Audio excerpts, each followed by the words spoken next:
Last Monday, I mentioned to you guys that we would break out of our shooting woes after going 3 for 20 at McNeese and some of the other games that we shot the ball poorly, 2 for 10 against Jackson State for the last two. And we were able to do that this week. The first half against Louisiana Tech, we went inside out, made our first 5 threes, which helped us stay in the game because of foul trouble. Our entire front line had 2 fouls in the first half, so we had to do some substitution. Thought we managed the game well in the first half, and were able to come out the second half and play extremely well and get a lead and be able to hang on against Louisiana Tech. Then we turned around against Centenary and shot the ball extremely well again. Got off to a quick start. We were able to force the issue a little bit, put some pressure on those guys, and got out to a comfortable lead. Had all 12 players addressed, played in the first half, and all 12 scored. And everyone played 13 minutes to 21 minutes. So good to see Xavier Remmer come out of his shooting woes and make some 3-point shots. We know he can do that, and to make 5 out of 5 in a short span, that's pretty impressive. 3 minutes, I believe. And I've had that happen one other time in a game, and it certainly can change the outcome of the game. Last time it was in the first half of the ball game, and it ended the game in the first half. But a big lead for our team. Shooting 16 for 26, we talked about, Dan and I talked about afterwards the last time we shot that well. I remember an exhibition game a couple of years ago. I want to say we were 14 for 19 at the half against Loyola in the first half. 7 different guys made threes, and then we didn't shoot it well the second half. So we shot it well both halves this game. We're 7 for 11, and then come back and go 9 for 15 in the second half. So we're starting to play a little bit better. We're getting healthy, and opportunity to continue to make progress and get ready for a good Milligan team on Wednesday. They have an athletic group. They've got a guy named Mickey Woods that we're very familiar with that prepped over Port Arthur Memorial in Texas. He's averaging 17 points per game for him, a good player, and this is a homecoming for him. They're going to tag with us and piggyback. They'll play Lamar a couple days later, so he'll be ready to play. As a senior, he's their leading scorer, and they've got another guy named Julian Bailey that's averaging 10 and 8, that's very active in the glass and a good player. So it'll be a different game. They got off to a great start. They're 10 and 4. They started the season 8-0. But they've lost a couple recently and had some injuries, and lost an overtime game as well. Questions?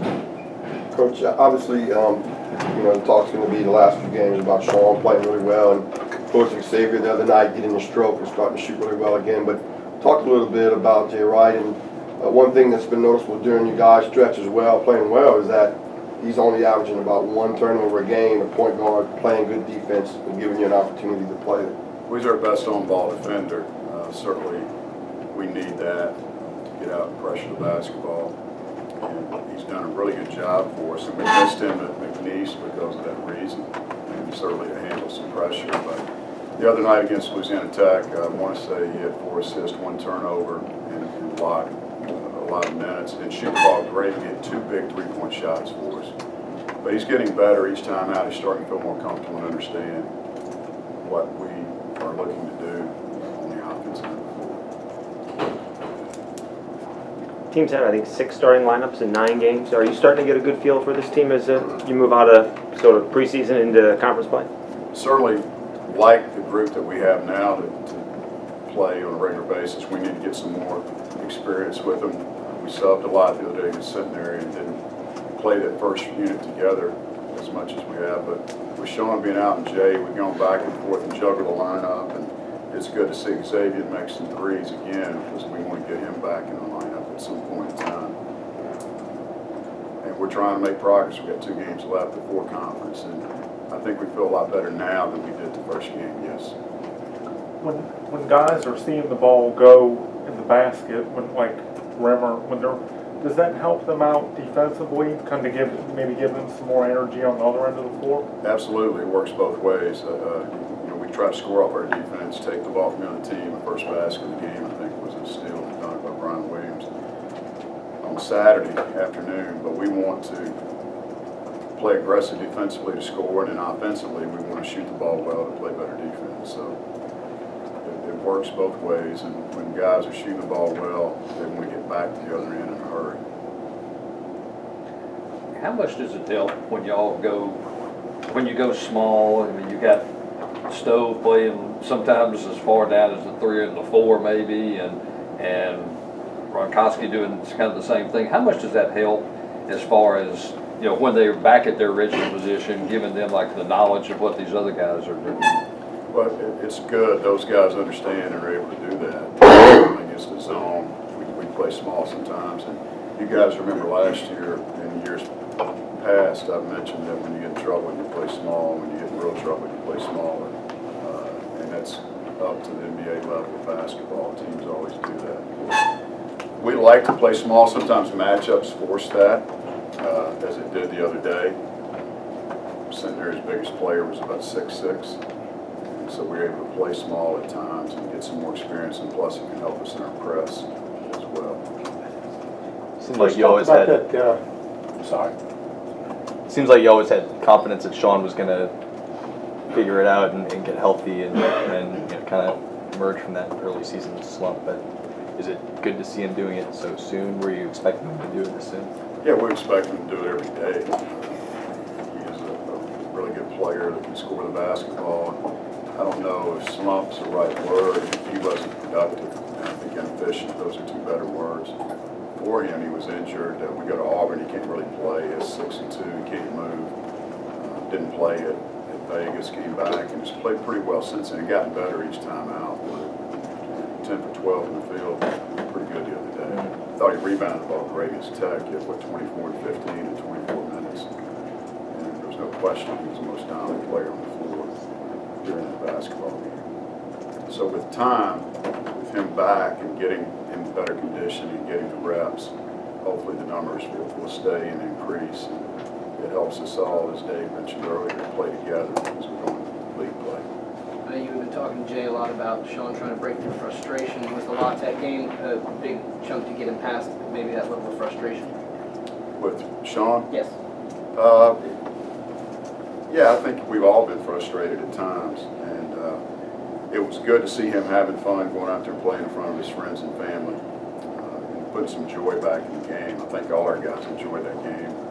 It was one thing to play during dead day. We've never done that before since I've been here, and to go out there where our opponent's out of school in the quarter system and doesn't have anything to worry about basketball, and we still have final exams going on. It's a little bit different feel for a coach and a team, and it was mentally and physically exhausting playing that game, so I'm glad we had some fun with it. While the Cajuns are down in New Orleans Saturday, you're up in Natchitoches. Talk about that Northwestern game coming up. Northwestern State plays the same way that they've always played, Mike, and Coach McConaughey does a good job. He's got a couple of very good players on his roster that are having good seasons for him. And they're dangerous. You're going to have to go in there and play them. You have to take good care of the ball. You're going to have to outplay them on both ends of the floor to come out with a victory. It'll be our first trip up there. We scrimmaged up there the first year that I was here at UL. And we haven't played. This is part of the return game from a year ago where they came and played us here. We were fortunate to beat those guys in the game here. But it could be an up and down game. Could be a high scoring game. They usually are when you go to Northwestern. We'll have to fight through foul trouble possibly or other adversity to win that basketball game. We'll practice here on Friday morning. Brian Bond will be graduating Friday morning. I'm going to attend that, and then we'll practice, and then we'll take off. Go up to Natchitoches. They are having graduations themselves, so we won't be able to get on the floor on Friday. And we'll try to get there early enough to go by the Hall of Fame and let the guys see Coach Shipley's exhibit. It's still fun to see. How long did it take J-Rec to get to know guys' tendencies, or is it still kind of a ongoing process? I think it's still ongoing, Tim, as far as game preparation. In the summer, he was here and played really good, but pickup's a different thing. And he's learning to know where Sean is. Some of our other guys, Vontae, where he can deliver on the ball. We missed some guys the other night. I don't know if you guys recognize that in the first half, but Casey Jay were playing fine, but they didn't see a couple of things that I saw, and I pulled them out and explained that to them while they were on the pine. So they got to recognize things a little bit better. But I think just with experience and time, he's starting to learn his teammates. Coach, you got like just like women's basketball. I talked to Coach Crawdad after this last game across Western. You got a little break before you 10-day break before you end up playing Little Rock, and they have a game that they squeezed in, but you're not going to be able to pick a game. Coach, talk about that because that's going to be a Coach Shields, and that's going to be a tough matchup coming right out of that break. Yeah, that'll be a big game when it's after Christmas. We start back. We don't have a game on purpose. I mean, we like giving our guys a break. We get a 5-day break and come back the day after Christmas to practice. And we squeezed a lot of games in a tight window, having 2 per week here, getting back on a routine, and then when we come back, I believe we're going to play 4 in a week, 4 and 8 days right after Christmas, and then we'll settle back into 2 per week. But these 2 games coming up will help us. We'll get a good break, get rested, come back and have 3 good days of practice, or 4 actually, to get ready for Arkansas on the road. You mentioned matching up with Centenary's smaller guards, their smaller lineups. This situation this week, is it a similar thing or more conventional? Could be similar. They're Northwestern State's biggest guy will be 6'8" Marlin Frazier that starts for them. How about Milligan? Milligan, I'm sorry, Julian Bailey Okay. is one of their bigger guys. They've got a couple of 6'8" guys. One of them is injured right now, so I'm not sure if he's going to play. But they're well coached, and it could be a game, yes, where we wind up playing small as well. We want to use our size to our advantage. Sean being the one guy that's really comfortable in there at this stage with JJ and View out and Scotty redshirting. But we want to play inside out, and we did that against Tech, and we also did it against Centenary. How do you teach the kids to play smarter when they do get into a little bit of foul trouble? If they pick up an early foul, not to pick up an early second one. And they did actually a good job against La Tech when you were rotating them in at the end of the half. Try to move your feet. I mean, hands off, be alert. Need to think and play ahead. Sometimes we're reactive to the play that's being made, and we want to think and play ahead so you don't get yourself in trouble offensively or defensively. Anything else, guys? Thank you. Thanks, sir.